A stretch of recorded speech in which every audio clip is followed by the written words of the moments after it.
Hello and welcome to West Virginia Press InSight. I'm Tom Hunter. And I'm Betsy DeBoer. As the 2020 legislative session draws to a close, we continue to monitor the leadership goals. Following the session, we will join with a panel of journalists and experts to evaluate the session. At the midpoint of the legislative session, Senate President Mitch Carmichael, House Speaker Roger Hanshaw, Senate Minority Representative Ron Stallings, and House Minority Leader Tim Miley spoke about the direction of the session with the state's media. Let's take a look. We have 7,000 children that are in our foster care system.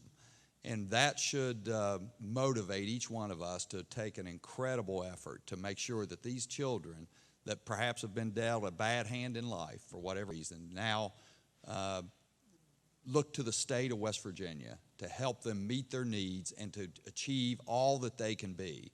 We should never leave the halls of this state capitol without working diligently to put our children first. Education has got to be key. We've got to focus on broadband expansion. We have to have clean water. We have to recruit, retain, support first responders. We need to fully fund public education, higher education, and PEIA so that we can keep our tuition down and make accessible college, higher education for our friends, for our future. Similarly, yesterday our Committee on Technology and Infrastructure began consideration of issues surrounding driver's licenses. We didn't finish that yesterday. We'll be continuing on with those bills later in the session, but the question of how do we make sure West Virginians can actually physically get to work. You know, we have over 60,000 West Virginians in our communities who have suspended driver's licenses for one reason or another.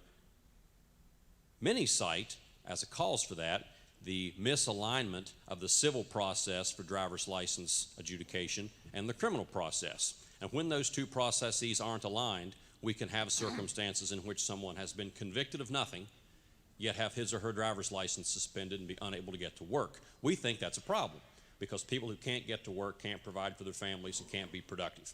I think we need to be honest about where we are and where we need to go. Not talk about how great things are because they're not great. Now, we can make them greater, but they're not great. I have a chart that I meant to bring with me today that showed that over the past 10 to 12 years, we've lost 20,000 students in our public education system. 50 of 55 counties lost students.